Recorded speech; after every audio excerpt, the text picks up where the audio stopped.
After paying $44,000 for my sister's wedding, she sent me to the wrong Italian city as a prank. I landed in Naples while they celebrated in Florence. Next day, she texted, LOL, I just didn't want to invite you. Mom added, stop faking confusion. It's your fault. I smiled. Then I sent her a gift, 4 feet tall, delivered by courier. Soon after, she called, crying, can I please pay you back? My name is Noah. I'm 32, the older sibling, the reliable one. I manage budgets for a mid-sized construction company, spreadsheets, vendor calls, chasing invoices that cleared yesterday. I pack my lunch.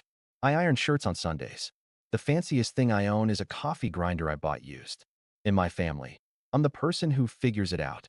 If something breaks, if someone cries, if a bill arrives with red letters, everyone looks at me like I'm a fire extinguisher. My sister, Tessa, is 27. She has perfect hair and the attention span of a sparkler. She sells lifestyle online, morning routines, matcha, unboxings. She's funny when she isn't mean. She calls Dad Daddy, and he melts. Mom calls her baby, and my name turns into a job title. Noah will handle it. I can replace a faucet blindfolded. I can't remember the last time anyone asked me if I was tired. I bought them a wedding, not in one swipe, in chunks that felt reasonable in the moment. A deposit here, a will Venmo Friday there. 14 payments. $44,000 when you add it clean. I know the number because I typed it into a cell and pressed enter, and the totals didn't blink. The plan was Florence. Garden ceremony. Strings. Candlelight. I told myself it was love. I told myself it was my gift. I told myself I was choosing this. We were at my parents' table the week before we all were supposed to fly. Mom had her binder. Tabs for florals, music, travel. Tessa had a gel pen and a smile that meant someone else would pay.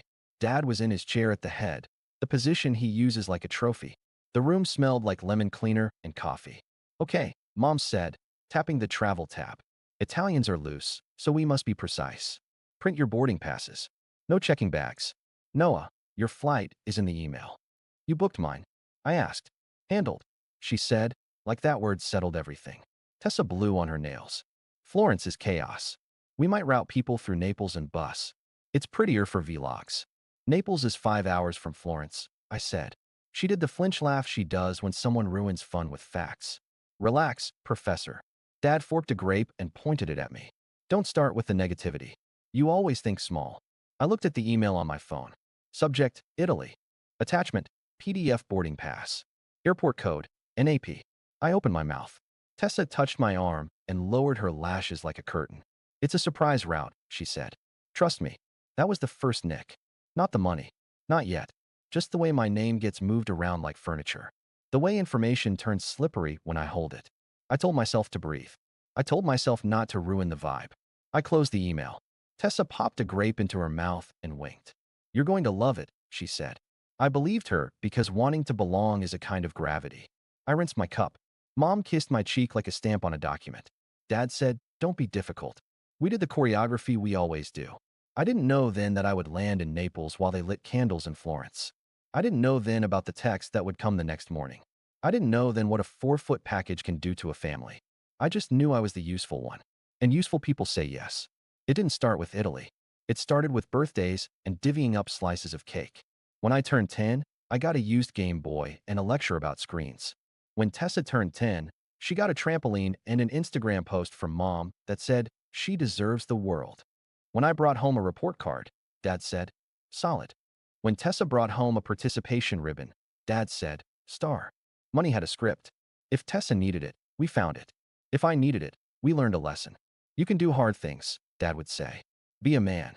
When the dishwasher died, I learned to fix a pump.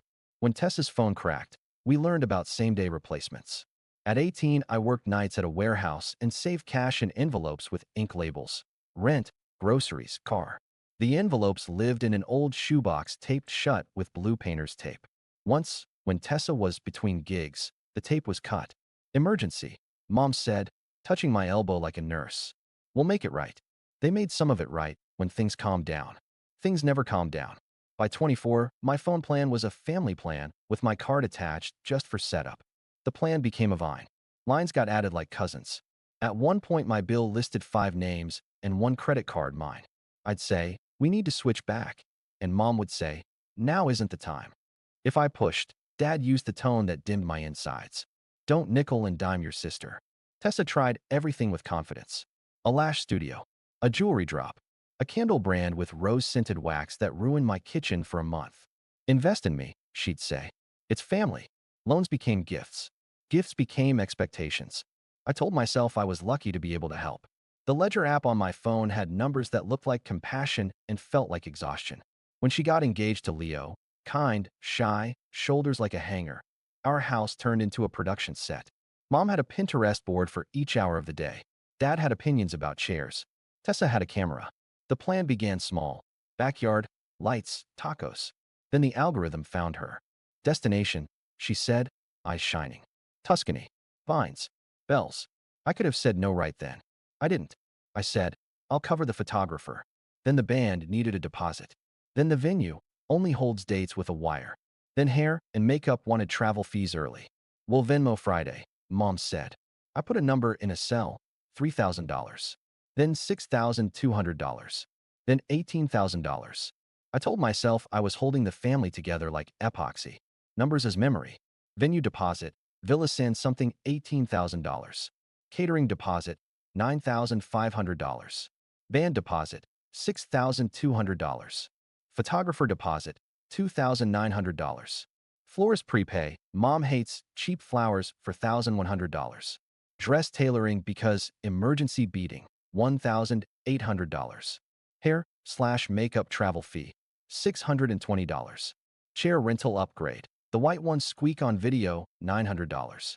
I told myself, this is the gift. I told myself, this will be a story we laugh about. I told myself, I'm being generous, not stupid. There were quiet humiliations under the noise. Tessa would tag all her friends in thank you posts and mention me like a line item. And my brother for logistics.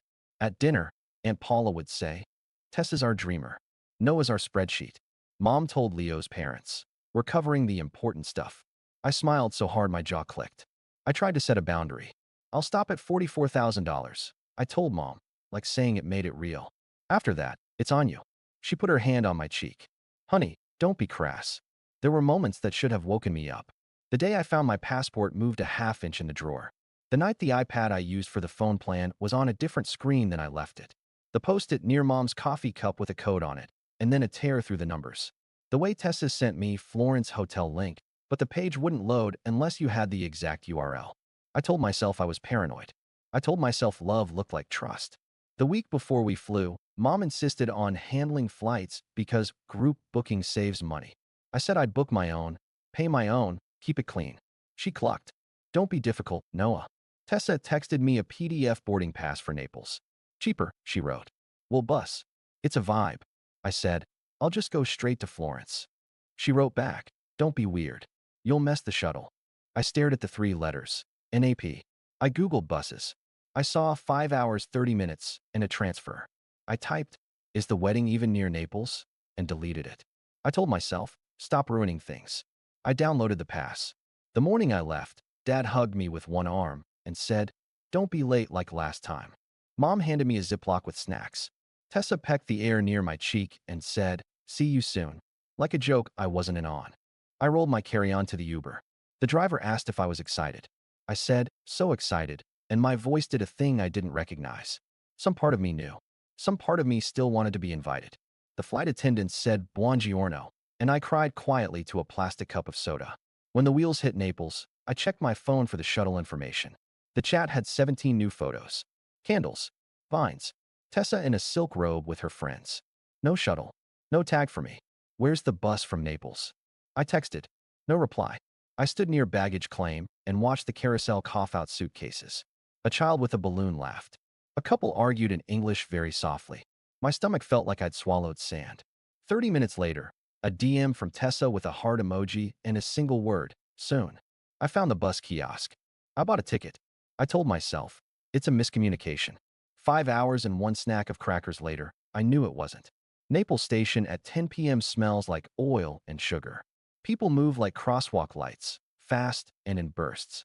I stood with my carry-on and my suit bag and watched a man push a cart of empty water bottles like he was late to an appointment that didn't exist. I texted Mom, I'm in Naples. Shuttle. No answer. I called Dad.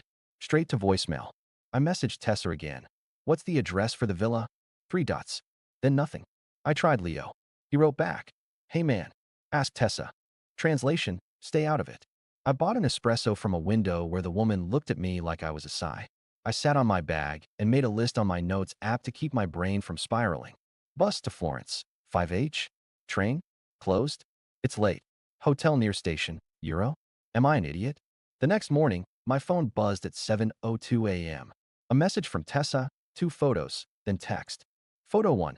Tessa and her bridesmaids in satin pajamas, holding flutes. Caption. We made it. Photo 2. The garden. Arches, candles, a sign in cursive that said, Welcome to forever. Then the text. LOL, I just didn't want to invite you. I read it 3 times. It was like someone had set the kitchen timer and walked out of the house. Silence and a ticking you can't unhear. Before I could type, another one. Mom, stop faking confusion. It's your fault. You make everything heavy. Don't come. You'll ruin it. I stared at the words. Heavy. Ruin. Don't come. I took a breath. Then another. The man with the water bottles was back. A child pointed at a pigeon. A woman dragged a suitcase with a broken wheel. The world did not care about my texts. It kept on. I smiled. Not the happy kind. The kind that happens when the floor stops pretending to be a trampoline and turns into concrete. There was relief inside the pain. Clarity feels clean, even when it hurts. I wrote back to Tessa. Thanks for the clarity. Have a good day. She responded with a champagne bottle emoji. I closed my messages. I opened my bank app. Habit. Comfort. Numbers that didn't judge. Balance. Normal. Charges. Normal. Transfer out. None. I felt the ground under me. I booked a small hotel in Naples with a clean bedspread and a timeout from being useful. At noon, a picture in the family chat. Tessa, veil looking like fog. Mom wrote, Our angel. Dad wrote, My girl. I put my phone face down and looked at the cracks in the ceiling. I ordered a sandwich in the hotel lobby and used please in bad Italian. The man said prego, signore, and I could have cried from the politeness. At 5 p.m., I took a train to Rome, then a cheap flight home the next morning. No theatrics, no speeches, just 2 seats, 3 plastic cups, and the knowledge that I had finally seen the wall I'd been leaning against.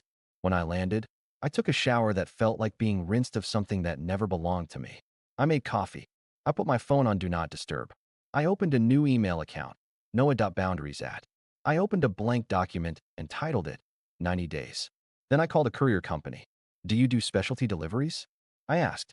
Size, the voice said. 4 feet tall, I said. Foam board. And an envelope. Address. I gave Tessa's. I added one more call, a mobile notary. I printed a simple document. Acknowledgement of debt and repayment plan. Amount, $44,000. Terms, 18 months, 0 interest if on time, 8% APR if late, automatic payments via the link. Evidence attached, itemized receipts and a screenshot of Tessa's LOL text enlarged to a page. I wasn't going to post it. I wasn't going to shout. I was going to do paperwork. I taped the envelope to the back of a 4-foot foam board I had printed at the copy shop that night. Title across the top in clean black letters. Wedding gift. What I paid for so you didn't invite me. Under it, a neat list with amounts. Down the right side, a giant QR code to a secure payment portal with her name already filled in. At the bottom, a line. This isn't about revenge. This is about closure. I slept for 6 hours. I woke at 6:30 a.m. The courier was on time. The courier wore a blue polo and had the energy of a person who has seen some things. He checked the name. Tessa. Make sure she signs for it, I said. The notary will meet you there. If she refuses, take a photo of refusal and hand the envelope to Leo. Got it, he said, practical like me. At 8:12 a.m., my phone, which was still on Do Not Disturb, lit up with a banner that showed the courier app. Delivered. Signed by Tessa. 30 seconds later, the calls began. 16 in a row. 3 from Mom. 8 from Dad. 5 from a number I didn't know. I let the phone vibrate on the table like a trapped bee. At 8:20, a new email. From Tessa. Subject. Are you insane? Body. Take this down right now. You're humiliating me. You're evil. I'm blocking you. I wrote back. Subject. Repayment. Body hi. For the next 90 days, email only. Payments begin on the 1st. If you sign the plan today, no interest. If not, interest begins next month. I will not post anything. I will not discuss this on the phone. Love, Noah. At 8:31, Mom. Subject. How dare you? Body, you sent a sign like I'm incredibly inappropriate. Your aunt saw it. Leo's parents saw it. You will destroy your sister. You're selfish. You're ungrateful. After all we do. I replied. Subject, boundaries. Body, I won't discuss this by phone or text. If you want help budgeting for the honeymoon, ask respectfully. Twice monthly dinners are available. Thursdays at 6. Email only. At 8:35, a different tone. Leo. Subject, I'm sorry. Body, I didn't know she sent you to Naples. I didn't know she told you not to come. I'm sorry. Please give me a day to talk to her. We'll pay you back. I wrote back. Thanks. The plan is in the envelope. If signed today, we're good. At 8:40, Dad's turn. Subject, take it back. Body, what you did is unforgivable. You made your sister cry on her wedding week. Take it back. I replied, I'm not taking anything back. I am taking responsibility for where my money goes going forward. If you need help with your credit card interest, I'll sit with you. Email only. At 9:02, a call slipped through from an unknown number. I let it ring out. A voicemail came up. Tessa, sobbing. I didn't think you'd actually. Breath. Why would you? Breath. My in-laws saw it, okay? Can I please pay you back? I'll sign. Just please don't send anything else. I listened sitting at my table with my hands around a warm mug because you can hold two truths. I love my sister. And also enough. I emailed her the DocuSign link. 1 minute later, I got a ping. Signed by Tessa. 5 minutes after that, a second ping. Co-signed by Leo. I made a rule with myself. No dancing in the end zone. No, I told you so. No posting. No revenge. Just paperwork. At noon, the bank app pinged. Payment January 18th, $2,444.44. The decimals made me laugh a little. They were so neat. Tessa sent an email subject line. First payment. No body. That was fine. Then came the second wave. Family group chat. Screenshots. Thermonuclear takes. Aunt Paula. Noah sent a billboard? Cousin. This is giving court. Mom. We raised a monster. Dad. He's dead to me until he apologizes. I muted the chat for 1 year. I printed a new document titled, What I Will No Longer Do. I will no longer pay the family phone plan. As of today, all lines except mine are disconnected. I will no longer pay deposits, to hold dates, or just to get us started. I will not be an authorized user on anyone's card. I will not respond to demands. I will respond to respectful requests in 48 hours by email. I will not attend conversations where I am called selfish for having a budget. What I am willing to do. Twice monthly dinners at a public place, 1 hour. Emergency rides or hospital visits. Help set up a budget if asked without insults. How to reach me. Email only for 90 days.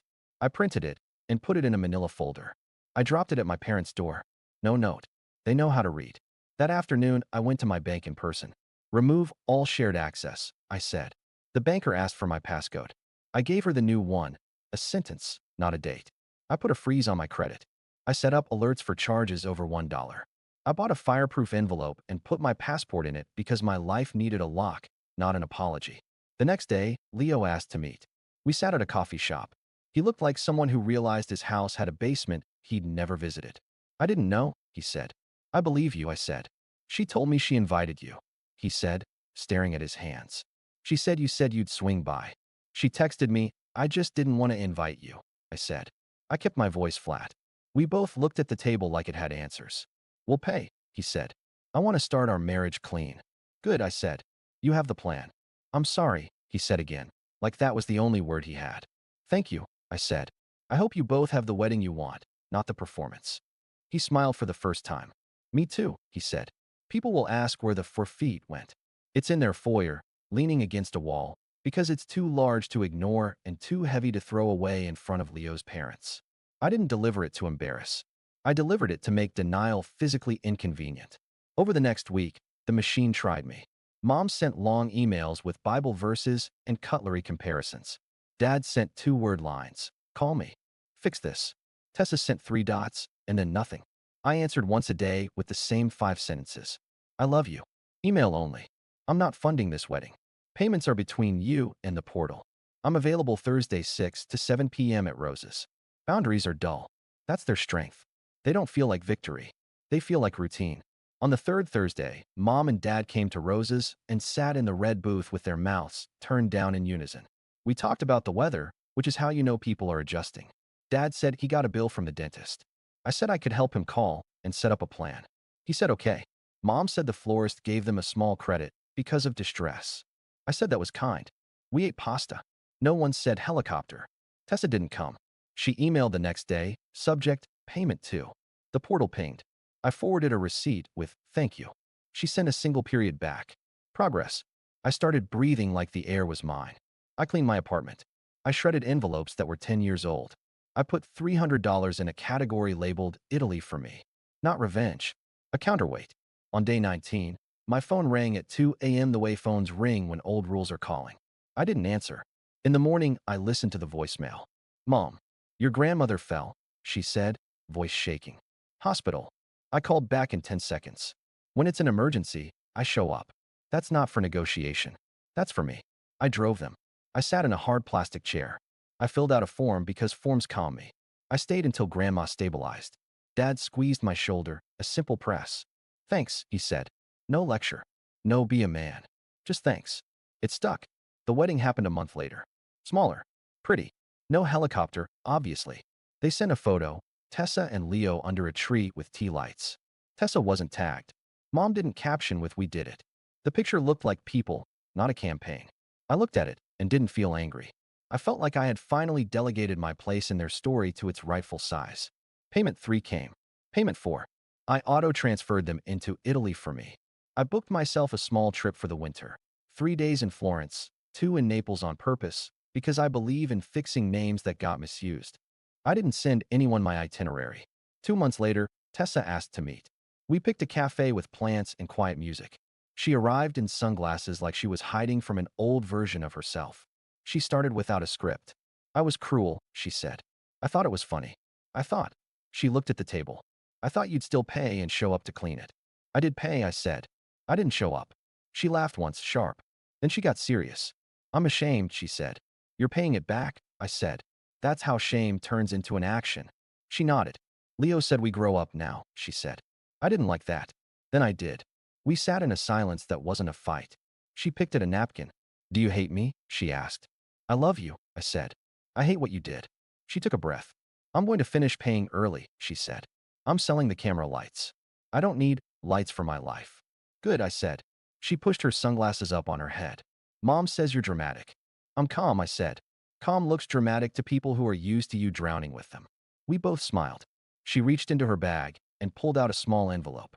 For you, she said. Inside, a receipt. Payment June 18th. It wasn't due for another week. She shrugged. I didn't want it in my head, she said.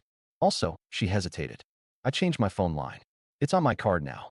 Proud of you, I said, and meant it. We walked out. We hugged. It didn't feel like performing for a camera. Here is the part where I tell you the moral, because I'm done writing the story like I'm asking permission. I won't be the family's emergency fund because someone thought a helicopter meant love. I won't attend events I'm not invited to, and I won't pay for them either. I won't argue with group chats. I will write simple emails and keep copies. I will pay for my life first. I will help for actual emergencies, not for content.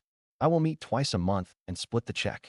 I will say no, like a full sentence, and not explain it to people who profit from confusion. This wasn't revenge. This was paperwork. This was a 4-foot reminder that respect has dimensions. Mom still sends me paragraphs, sometimes with words like honor and family in bold. I answer once. Dinner Thursday? Sometimes she comes. Sometimes she doesn't. Dad asks me about interest rates now. I show him a calculator. He nods like a student. The Italy fund hit the number I wanted.